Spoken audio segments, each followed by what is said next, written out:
Okay, so we get the idea now of this definition of an inverse function. So you have two functions, one is f and one is g. So they're just two different functions and they can be anything, just like the ones we did in the homework.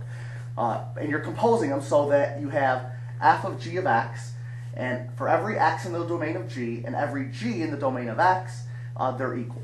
So the idea is that if you can do f of g of x and then g of f of x, and both of them are equal, then they're inverse functions. So that's the idea. Okay. Under these conditions, the function g is the inverse function of the function f, and we denote that now with this new symbol. So we got this symbol. I'll have to change my pen there because that's not the color I want, and that's not the size I want. Okay. All right. So that's all. You'll see this symbol of f to the negative 1, or that's just basically saying the inverse of f. Okay. So, for example, if you have f of x equals x plus 3, and this I think was the same one I used when we added the functions and then we composed them on the previous section. So it's going to be, so I'm using the same one so you can see how, and I think we showed before that they were equal. So you have f of x is x plus 3, g of x is x minus 3, and so when you plug them into each other, f of g of x, like we got on the last section, is going to be equal to x, and g of f of x is going to be equal to bx. And that tells you that g and f are inverse functions. So if you put one function inside of the other and get an answer, and then you take the other function, put it back inside the first function, and get the same answer, then those two are going to be inverse functions of each other. So we've done this already? Well, you've composed them in this previous section. So you did f of g of x. This is just a different symbol, right? Because before we did f of g of x, but we say that's the same as f of g of x. So we're taking that skill from the previous section, and you're comparing the two functions, f of g of x and g of f of x, to see if they're equal. And if they are in fact equal, because that's why in the previous section on the homework it said find them, and then it said tell if they're equal or not equal. And some were equal and some weren't. Well, this is building up to the next section, which now says if they're equal, they're inverse functions. Okay. They're inverse functions of each other.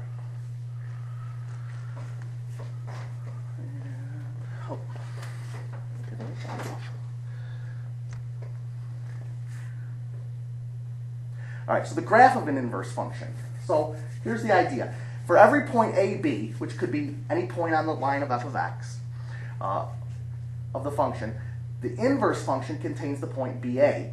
So in other words, you're just switching around the coordinates. So a and b becomes ba. And that means that the function's inverse if it has a line of symmetry about the line y equals x. So you can see that if this line is the line of symmetry that mirrors your two functions, then they're going to be inverses of each other. Okay, so that it could be that you could have the function of f of x is x squared, or f of x equals the square root of x, right? That's that function, and so the inverse of that function is going to look like this. Oh, I'm sorry. Here's my line y of x. It's going to be the exact opposite. So over this line, not over the x-axis, that was a mistake. So over this line here, y equals x. So if they're mirrors of each other over that, they're going to be inverse functions. That's how the graphs will look. So you can do it f of g of x, and then put a g of x. That's how you did it algebraically on the previous page. And this way you can do it graphically. So if you looked at two pictures of graphs, you can tell whether they're inverse functions of each other by whether or not they have symmetry over the line y equals x. Okay. Now, if they are in fact inverses of one another, we call that a one-to-one function. The idea is that a function is one-to-one if for every a and b in its domain, f of a equals f of b. And again, so this is the kind of language that they have in your book that confuses you guys and you don't like, because they use all those f's and they put points a and b and all that kind of stuff. But the real idea is this. If you can do a horizontal line test, that will tell you whether or not you have a one-to-one function. So what do we use the vertical line test for? We used that before. What does the vertical line test tell you? Whether you have a function or not. So if you have something like this, do you have a function? No. Okay. So in order to be an inverse function, it's got to be a function. Okay. So let's do this one. Is that a function? Okay. Does that have an inverse function? Is it a one-to-one function? No, because while it passes the vertical line test, it doesn't pass the horizontal line test. So in order for a function to have an inverse function, or to be one-to-one, it's got to pass both. So this one would be okay, right? This is f of x equals x cubed, right? The cubic function. So that one's okay, right? Okay. What other one? Of the basic ones that we used when we were shifting them. What about this one? The f of... No. Oh, I Not, shifted my page when I did that. not absolutely. No, why not? It doesn't pass the horizontal line. Okay. All right, so finally we get to this idea of finding an inverse function. So if it's one-to-one, you know it has an inverse function, okay? A function only has an inverse function if it's a one-to-one.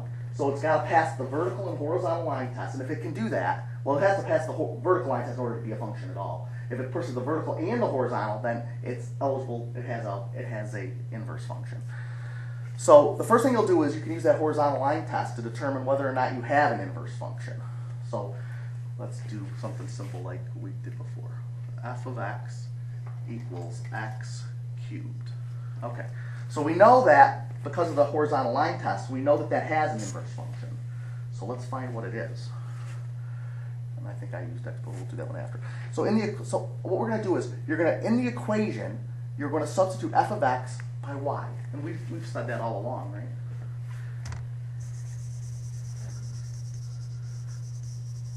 From day one, we've talked about f of x being y. Y equals x cubed. Okay. Step 3, interchange the roles of x and y and solve for y.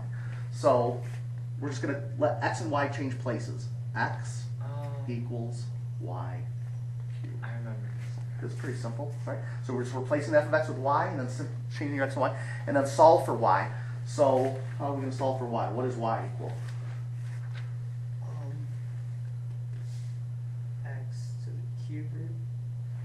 Cube root of x. Good. Oh. Okay. Replace y by inverse x, that's how we say that, in the new equation. So replace the, so I'm going to go like this. I'll get used to writing with that pen at some point here.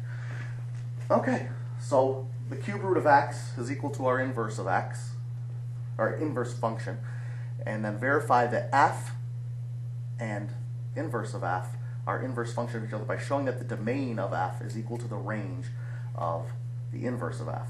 The range of f is equal to the domain. So then basically, what does that mean? Again, these are compositions. So is f of the inverse of f of x equal to the inverse of f of x equal? Well, so are they equal? Okay. So that's all right. What is f of f1 of x? What is I'm going to run out of space on this. No. You did it wrong. So perfect. Okay. So the inner one, the inverse of f is what? That. Okay. Cube root of x. Jeez. Cube root of x. And what is our original function? Before I moved it down. X cubed. So this cubed. So what is the answer? X. Just x. Okay. Now what is, our function is what? X cubed, right? You follow me? Yeah. So it's not here, R. And then about the inverse function, so I'm putting it in there. It was what? X. If these two things are equal to each other, then those are inverses of each other. So this last step really is just testing whether or not what you got through here is correct, which it is. So we found that this is the inverse of this. That makes sense. And that test proved that was right. So let's do the last example, which is the one that I put up here. We've been using our x plus 3 and our whatever else there. So let's see. I'll get used to writing like this with the different colors. F of x equals x plus 3. So what's the inverse of the function f of x equals x plus 3? What's the first thing I'm going to do, Ben? Change the f of x to y. Okay. Y equals x plus 3. What's the second thing I'm going to do, Kelly? Switch the x and y. Which is going to be what? X equals y plus 3. What am I going to do next, Ben? Subtract 3 from x. Okay. Solve for y, yeah. Okay. Yeah. that X works minus too. 3. Yeah. And then what's the last thing I'm going to do, Kelly?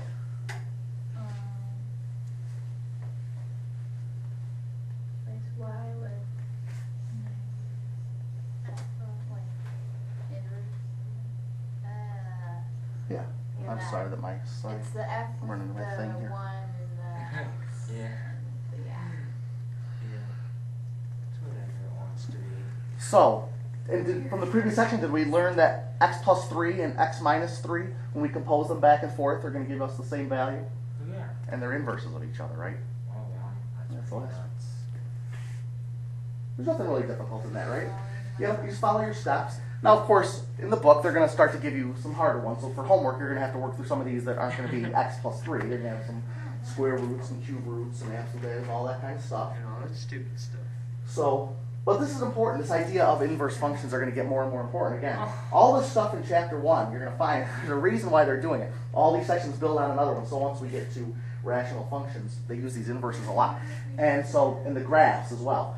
So, this is great if you want to memorize that. I think of it as the horizontal line test. To find out if a function is 1 to 1. Okay? So, save yourself some work.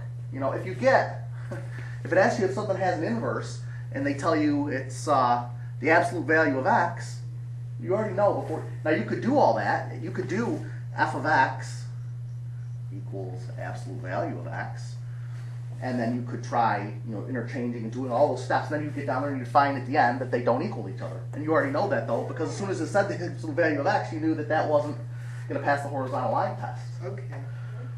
But if for fun, you could go through and interchange all Oh, those yeah, and I'm do gonna all do it that. for You fun, could just you no could matter prove what. to yourself that that's not. And in fact, there are a couple in the homework I believe where they're going to do that thing. They're going to want you to show it algebraically Oh. that it's not inverse. They're seriously gonna make us, even though we I already didn't look know. over top. I know there's some problems in there. I didn't look at Yeah, which ones were on they there. already know. They already know we're gonna. It's not gonna. Wait. Oh, see. Here's the sheets. So if you can finish these sheets for homework, and then the problems I wrote at the bottom, they're the same ones that are on your sheet up there. Oh, thank you. Okay, so why don't you start that now? You've got about, if I Wow, read that right, that's about 8 really- minutes, and I'll help you if you have any questions. So if you get going and you get stuck, let me know and I'll work on that. What? You had some really nice handwriting. Oh, thank you. I appreciate that. I When wish. it's not on a smartboard. It's harder on this smartboard. I wish I could handwrite. Okay, and